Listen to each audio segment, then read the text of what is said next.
Why are gold and silver seeing such wild swings when the world feels more volatile than ever? What does a congressional budget report say about where America's finances are really headed?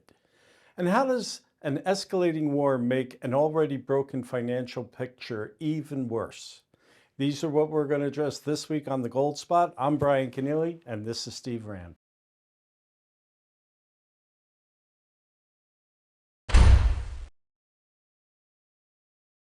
Brian, since this weekend's military strikes, the gold and silver prices have been all over the place.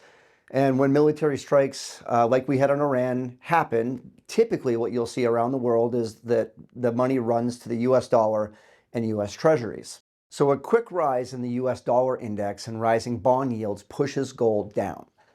They move in opposite directions. And gold rises against a weakening dollar, and falling rates cause it to run. This week, it's just been the opposite. Now, if you missed our interview last week with Congressman David Schweikert on the Gold Spot, you should definitely watch it. Yeah, in that interview, David talks about the CBO, which is a nonpartisan government agency that releases a budget report every year. Congressman Schweikert is a member of the Joint Economic Committee that works with several PhD economists. He has a front row seat to the department that is basically our accounting department for the United States. Yeah, so Congressman Schweikert calls the CBO report the report that almost nobody reads. And what the CBO really should be is the front page news, but it never is. Here's some of the numbers that were discussed. The national debt is approaching $39 trillion, nearly 4 times what it was just 15 years ago. The Treasury is borrowing $7 billion every single day. Deficits projected to average $2 trillion a year for the next decade. Deficit to GDP ratios stuck between 6 and 7%, levels only seen during world wars. Interest payments hit nearly $1 trillion in 2025, headed to $1.8 trillion in a year by the mid-2030s. And we haven't even talked about Social Security and Medicare yet. Look, this isn't just a debt problem, it's a spending problem that's locked in by law.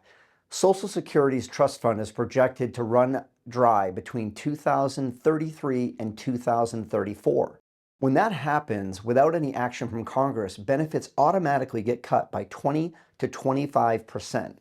And Medicare's hospital insurance fund faces the same timeline. By the early 2030s, older Americans will outnumber children for the first time in U.S. history. Now, the number of workers paying into these programs keeps shrinking, and the number of people collecting benefits keeps growing. Over 3/4 of our federal spending is locked in on autopilot, a series of mandatory programs and interest with no off switch. You know, it's important to note every major military campaign in U.S. history has been deficit financed. Strikes on Iran don't end conflicts, they start cycles.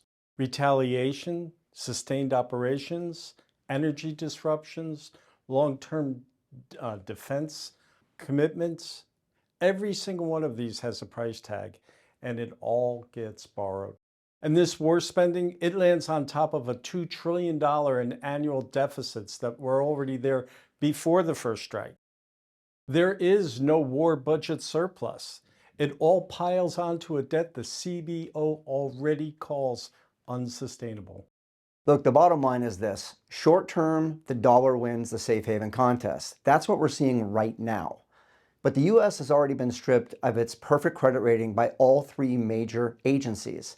And now countries around the world are actively moving away from the dollar, and we know what they're doing with that. They're buying gold. So today's volatility is just noise. The CBO report, the $7 billion in daily borrowing, the Social Security cliff, and the war that only adds to the tab, that's the signal. Click below so you can see Representative Schweikert's interview on the Gold Spot if you haven't already seen it. This is the conversation that Washington doesn't want you to have, and it's the only one that matters for our financial future. If you would like a copy of the CBO report, contact us. We'd be happy to share it with you.